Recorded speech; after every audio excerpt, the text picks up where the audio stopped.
Sala de entrevistas de hoje com vários convidados. Na semana passada a gente entrevistou o presidente do Criciúma, Antenor Angeloni, e hoje nós vamos saber sobre a preparação física dos jogadores e a preparação de goleiros. Meus convidados são o preparador físico Márcio Correia, o preparador de goleiros o Biratã Melo e o goleiro Bruno. Mas nós vamos começar com o preparador físico. Márcio, muito obrigada por ter recebido o nosso convite. Seja muito bem-vindo aqui na TV Primavera.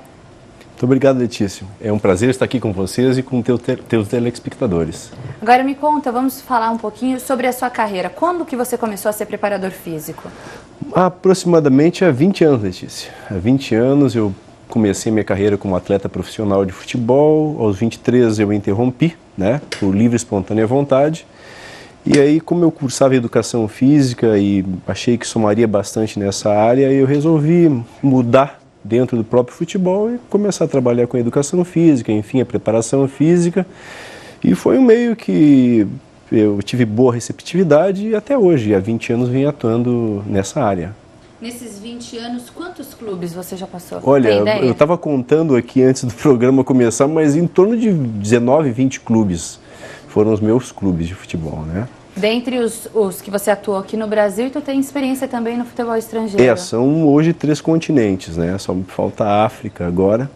E foram 5 clubes fora do país.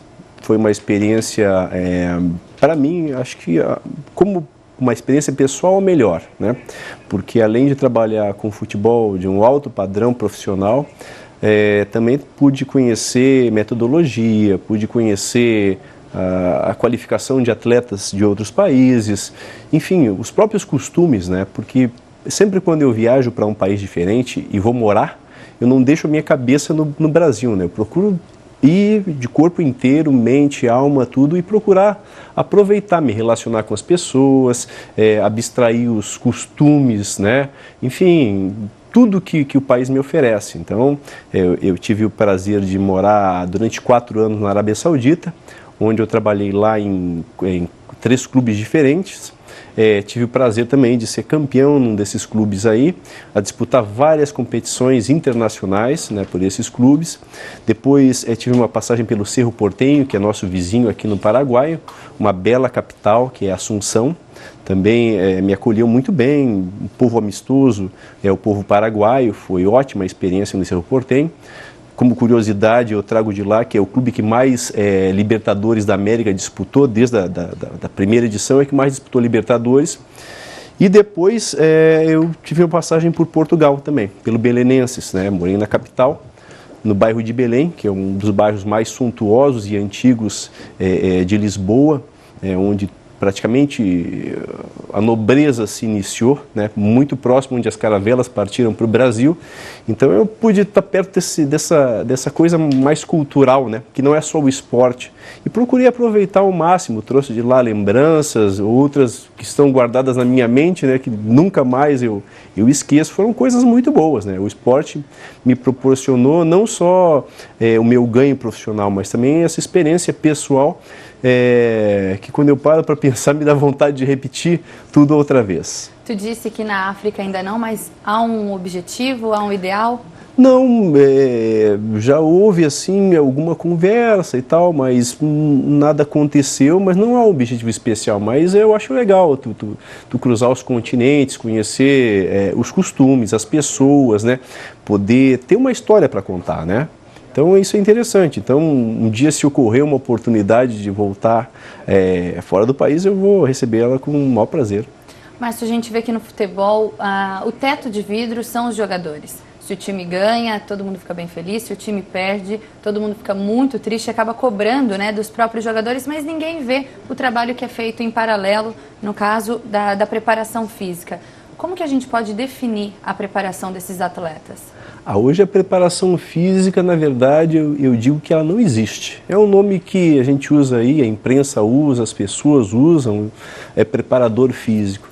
Mas nós não trabalhamos mais com o físico do atleta, Nós trabalhamos com o técnico, com o psicológico, com o emocional, com o volitivo, com todos esses aspectos que compõem a condição de competir do jogador e de treinar também. Então eu digo que hoje um preparador físico ele deve estar mais capacitado né, do que há anos atrás, quando iniciou isso aí em 1950 e poucos, quando surgiu o primeiro preparador físico. Esse sujeito vinha do quartel, ele era um militar que treinava, enfim, militares, né, para se condicionar para as batalhas, e transferiram ele para o futebol, e aí começou um treinamento mais sistematizado. Hoje não, essa nossa área cresceu, evoluiu, e nós temos um poder de ação muito maior do que tínhamos anteriormente. Então as pessoas falam, preparador físico, mas na verdade nós não lidamos só com físico, né?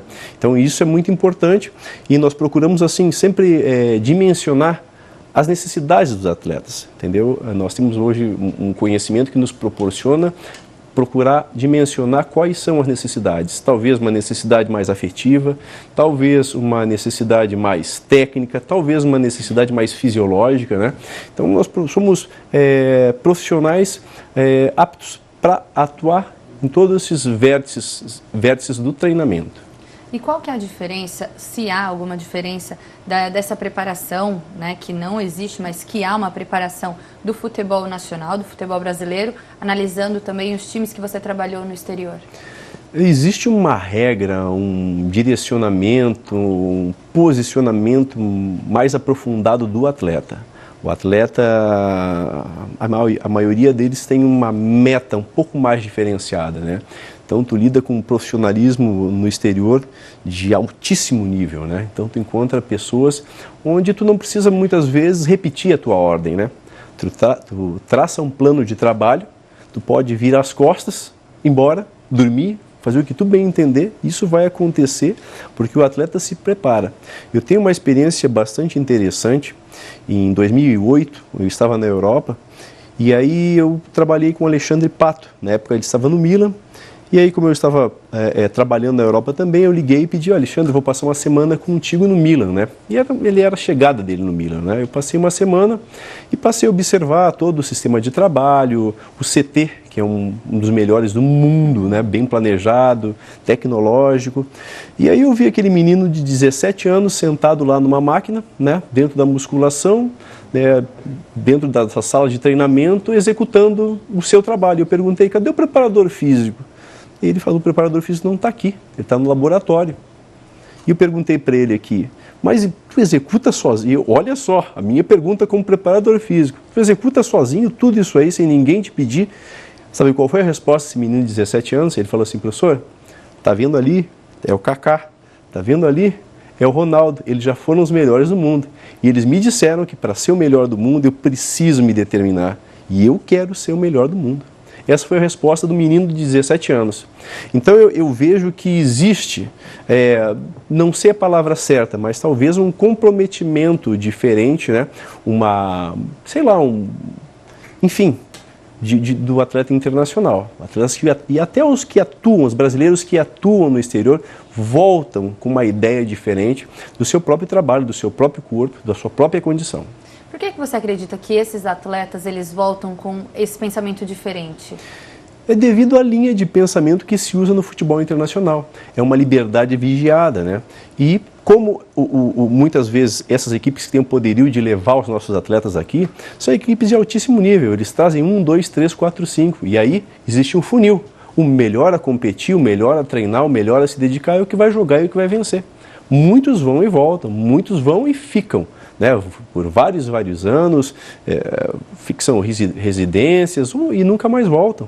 E não são atletas famosos às vezes, mas a gente que convive no meio do futebol sabe de histórias assim de atletas que passam a vida inteira jogando, por exemplo, numa segunda divisão na Alemanha, que paga bem, te dá uma estrutura perfeita de trabalho, uma estrutura perfeita para a tua família, estrutura familiar, e um conforto enorme no teu clube, na tua casa, enfim, na tua vida, né? Ele troca talvez uma insegurança do país que vivemos, com uma criminalidade, eu sempre falo nessa questão, intensa aqui no Brasil, né? Principalmente nas capitais, troca por uma estabilidade com tranquilidade e uma boa vida e uma forma de atuar com mais segurança, né? Que a cobrança em clubes menores também é menor. Eu posso te contar uma história, Letícia, interessante em Portugal. Eu cheguei no Belenense, em Portugal, que é um clube de meio de tabela, né? Era um clube na época de meio de tabela. E aí, na primeira reunião com o presidente, ele falou o seguinte, olha, nós precisamos de estar entre o 4º e 5º lugar no campeonato nacional. Está ótimo. Pela primeira vez, eu escutei um presidente de um time de meio de tabela me dizer que estava ótimo estar entre o máximo, entre o meio da tabela, entre 4º e 5º lugar. Né? Porque muitas vezes no Brasil ocorre o seguinte, nossos times, muitas vezes eu trabalhei em times que não eram tão qualificados, né? Mas começamos ganhando 1, 2, 3 e aí acontece aquela revolução. Todo mundo acha que aquele é o melhor time do mundo. E que aquele time tem que ganhar do Grêmio, do Internacional, tem que arrasar naquele campeonato, com investimento que é 1/10 da parte que os outros clubes fazem. E as cabeças acabam, às vezes, até rolando, porque o time não rendeu. E uma mudança de treinador, uma mudança de comissão técnica não leva a nada. Né? E, na verdade, eu acho que os clubes brasileiros, eles deviam explorar outros detalhes para subsidiar os seus clubes, como o marketing, a publicidade, enfim, as escolas de futebol, e não essa história de achar que um pequeno que investe muito pouco, né, com uma estrutura ainda deficitária, possa ultrapassar os maiores clubes do mundo. E isso lá não acontece, lá me parece muito mais próxima da realidade. Márcio, agora vamos focar o Criciúma. O ano passado, o ano de 2012, o acesso do Tigre à Série A é o único clube catarinense que vai disputar a elite do futebol. Como foi a preparação? Qual foi a sensação do acesso? Como que você analisa o ano de 2012? Primeiramente, eu acho que foi um trabalho exitoso de toda a comissão técnica, de todos os jogadores e principalmente da direção, que sem ela nós não teríamos esse suporte todo para conseguir render em campo, para conseguir termos os jogadores que tivemos. O Criciúma, na minha ótica, não era também o melhor time da competição, mas era o time mais equilibrado, o time que talvez mais tenha obtido união inicial, né? E tenha claramente desenhado na mente de cada um objetivo. E nós corremos atrás disso com unhas e dentes, a cada momento nós revíamos as falhas, buscávamos onde poderíamos melhorar, né? E isso aconteceu no decorrer de todos os jogos e começamos a obter os resultados necessários. Foi exitosa, não foi uma surpresa, porque quando nós chegamos aqui, nós já imaginamos que teríamos condições sim de lutar por uma vaga. E aí quase aconteceu ainda o título, né? Eu acho que foi um trabalho exitoso de todas as partes aqui em Criciúma, inclusive do próprio torcedor, né? Que me surpreendia, sim, a cada jogo, sim, o volume de torcedores, a emoção dos torcedores. Me surpreendeu uma época negativamente, né? Porque nós tivemos aí 1 ou 2 derrotas e aí teve destruição no estádio, né? Acho que isso aí foi um pouco de selvageria. Mas tenho certeza que foi um fato isolado e que a maioria dos torcedores do Criciúma torce de coração e de uma forma bastante educada. Bom, para a gente finalizar, que depois eu vou receber também o Bruno e o Biratã, você exerce um papel também fora das 4 linhas, com palestras falando sobre preparação física. Como que funcionam essas palestras? Eu adquiri uma experiência aí desses meus 20 anos, procurei me especializar também dentro do mundo acadêmico, né? Buscando fontes de conhecimento, e hoje nada mais faço do que aceitar alguns convites de profissionais que organizam eventos ou profissionais que estão dentro de universidades, para poder falar um pouco dessa experiência, falar um pouco das referências que eu tenho dentro do esporte. É uma área que me atrai muito também, porque eu acho que o conhecimento é uma coisa que vale muito pouco se tu guarda no bolso, né? Eu acho que vale muito mais quando tu consegue compartilhar esse conhecimento com as pessoas. E eu tenho a ideia que o que eu falo não deve ser entendido somente por mim. Ele deve ser entendido pelo público em geral, pela imprensa e, obviamente, quando eu falo para um público mais específico, que são acadêmicos ou profissionais de educação física, aí sim entra um pouquinho mais o lado técnico. Mas eu sempre procuro falar num diálogo bastante simples para que as pessoas se interem do que nós fazemos no nosso dia a dia. Márcio, muito obrigada pela sua participação aqui. Um ótimo 2013, né? Agora com muito sucesso também, com acesso e tudo mais, com títulos. Muito obrigada pela sua participação. Tomara que sim. Tá bom, um abraço. No próximo bloco, o Biratã Mello e o goleiro Bruno, que passou por todas as categorias de base. Eu, se eu sou você, não sai daí porque o intervalo é rapidinho.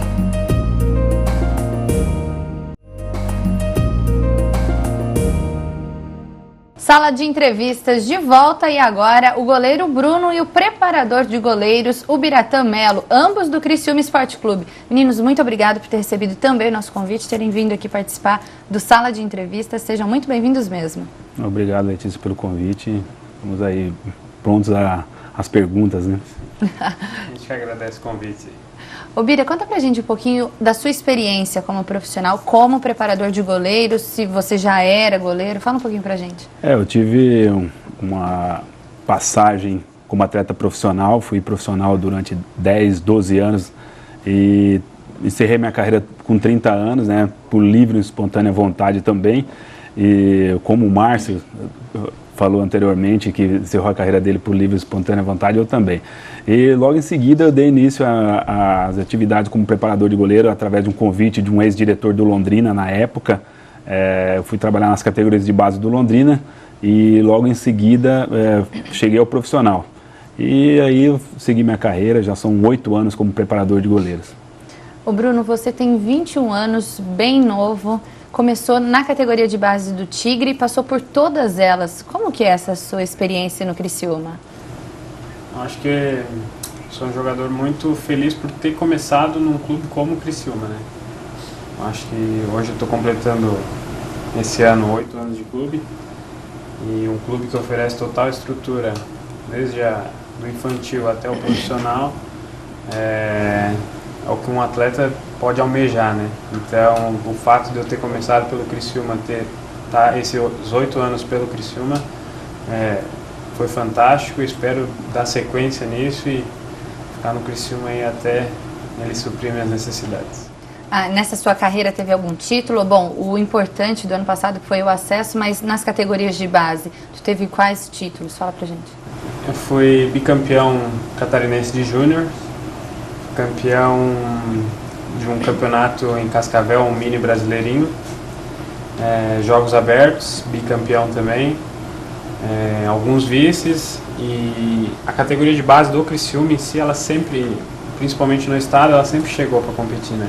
Então, o ano que nós não éramos campeões, a gente era vice ou estávamos em terceiro, por se tratar por referência no estado, né? É uma categoria de base muito bem qualificada. Então, todas as competições nós competíamos forte, sempre chegando. Ô Bira, de que forma que funciona o trabalho com os goleiros? Até porque, assim, se o time perde, todo mundo fala assim, a culpa foi do goleiro, sempre assim. Como que trabalha? Porque eles têm que ter também um trabalho psicológico, né, para isso. Mas a preparação física deles, como que é? Exatamente. Na verdade, são alguns tabus que existem dentro do futebol ainda, né? Esse é um deles, né? Tudo que acontece, a culpa é do goleiro, né? Então, cria-se esse mito dentro do futebol e é difícil tirar, né? Mas a preparação hoje em dia evoluiu bastante, né? Eu sou formado em educação física também e a gente vê que a formação do goleiro hoje, ela se passa por vários aspectos. Antigamente o volume era o principal fator do treinamento, hoje em dia não. Hoje em dia se tirou o volume de treinamento dos goleiros e passou a ter um trabalho mais intenso, porque as ações de jogo do goleiro são de curta duração e de alta intensidade. Então o trabalho é focado nesses aspectos, né? Então hoje em dia se trabalha de forma mais correta e o rendimento dos goleiros aumentaram por esse fator, porque a maioria dos preparadores de goleiros se especializaram e buscaram esse conhecimento. Então eles estão fazendo com que o trabalho fique mais qualificado nesse aspecto.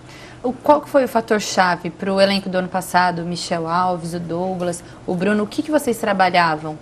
Como que era? Então, os trabalhos são voltados para as necessidades diárias do goleiro. A gente trabalha, tem um enfoque muito grande no trabalho de tempo de reação, no trabalho de força rápida dos goleiros, agilidade. São alguns aspectos que eles utilizam com mais frequência durante as partidas. Então, a ênfase dos trabalhos são em cima disso.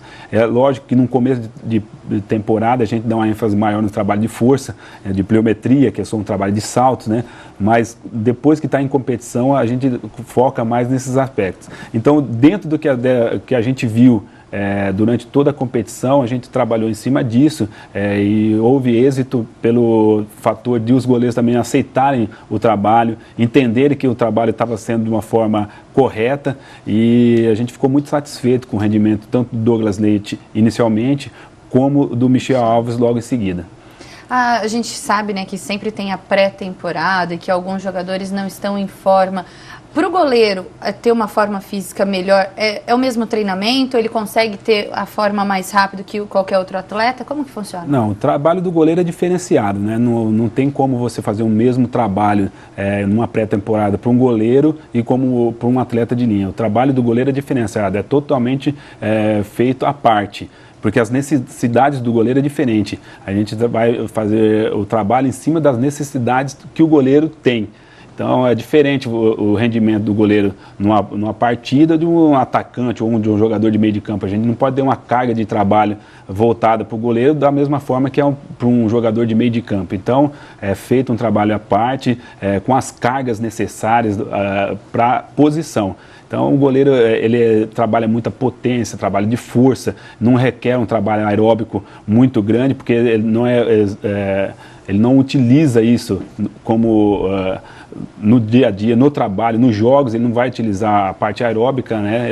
É o trabalho anaeróbico alático, que é o trabalho de força rápida, movimento curto e explosivo. Então a gente dá mais ênfase nesse trabalho, na pré-temporada e na sequência também. Ô Bruno, quando que surgiu a vontade de você falar assim, quero ser jogador de futebol? Normalmente quando é criança e que está na escola, ninguém quer ir pro gol, porque vai levar bolada. Você já falou assim, quero ser goleiro ou não? Como é que foi? Totalmente por acaso, né? Tenho uma estatura boa e junto com meus coleguinhas na escola, sempre o mais alto da turma.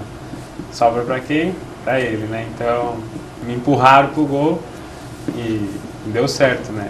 Mas a partir dos 12, 13 anos, eu não me via jogando futebol se não fosse como goleiro, né?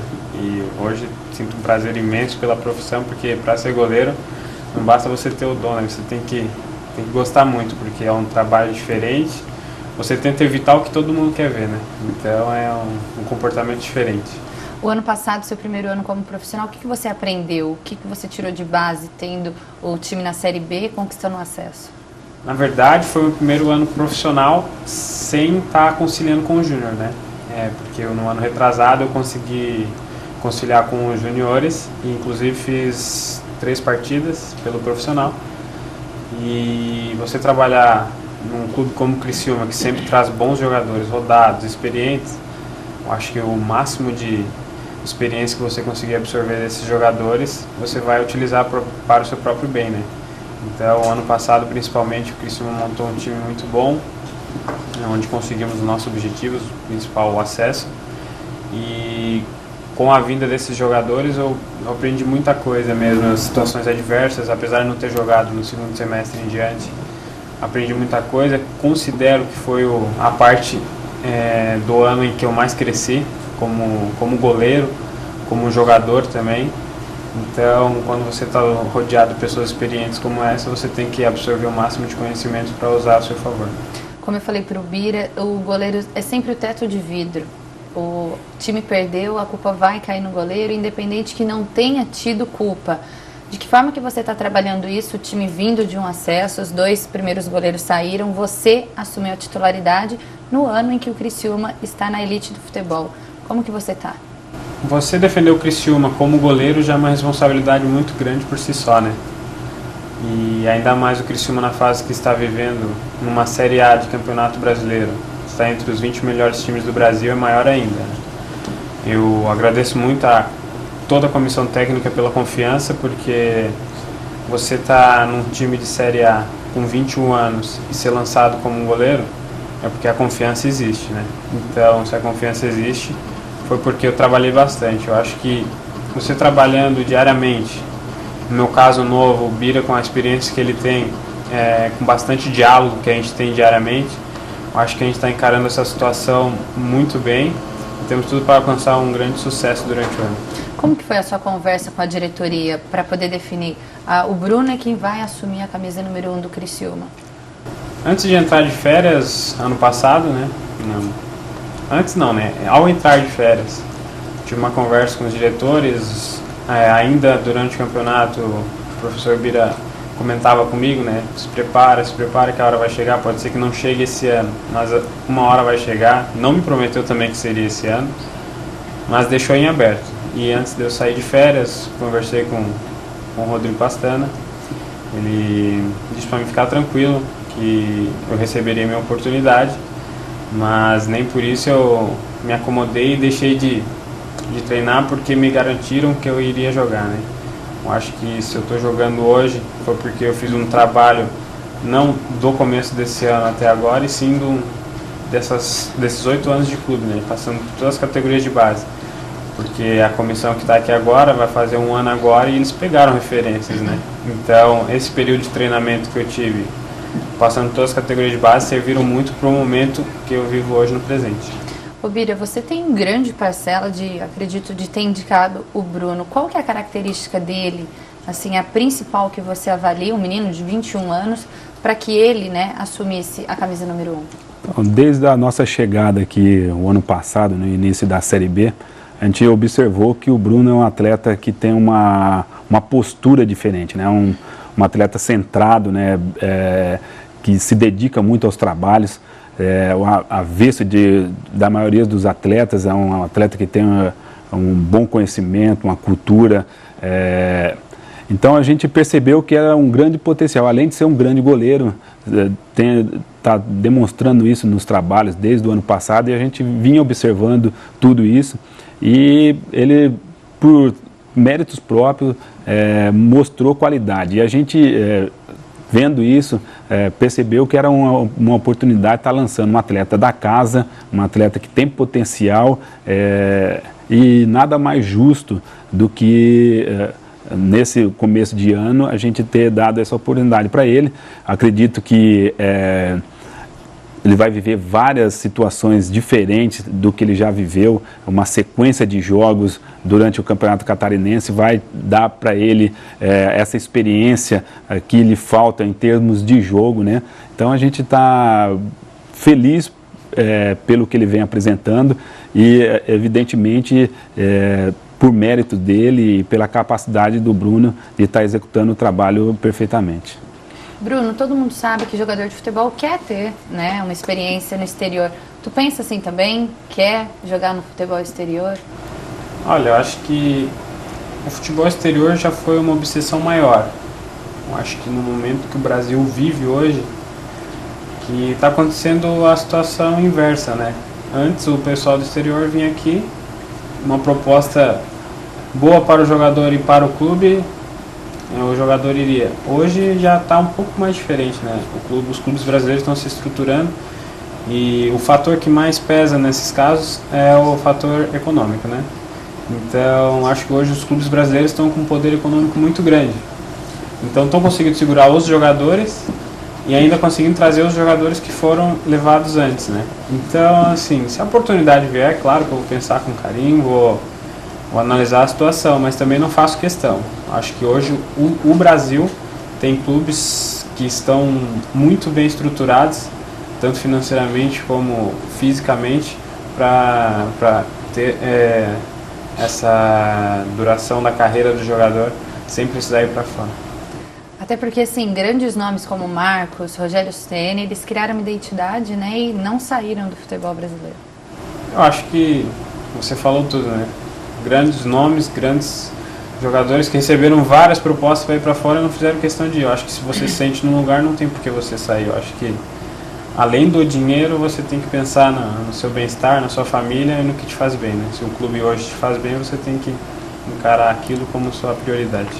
Com certeza. Nosso tempo é curto. Bira, rapidinho, o que se esperar da preparação para esse ano de 2013, já focando a Série A, que começa daqui a alguns meses? A gente espera que haja uma evolução, né, dos nossos atletas, para que a gente consiga ter rendimento, né? Tudo passa pelo rendimento. A gente conseguindo isso, a gente vai estar muito satisfeito e esperamos que nessa sequência a gente consiga também ter bons resultados para que a gente possa também, além de ter uma evolução na parte física e técnica, a parte tática, todo um conjunto, né? A gente possa garantir para o torcedor também que o time esteja bem.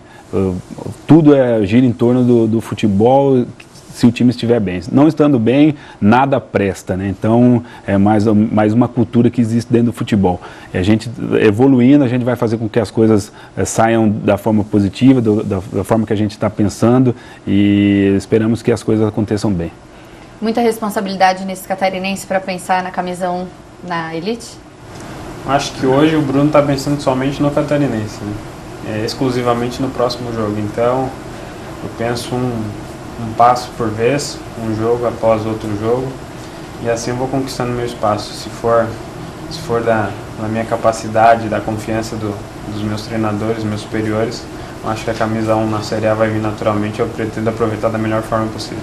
Meninos, muito obrigada. Nosso tempo é curto também, falamos um pouquinho com o Márcio, falamos um pouquinho com vocês, mas acredito que tenha rendido bons assuntos para o pessoal que está nos assistindo. Muita sorte no Catarinense e também na Série A do Campeonato Brasileiro deste ano. Muito obrigada. Obrigado. Obrigado também. O Sala de Entrevistas dessa semana fica por aqui, mas na semana que vem outros assuntos serão abordados. Eu te encontro na próxima semana. Até mais.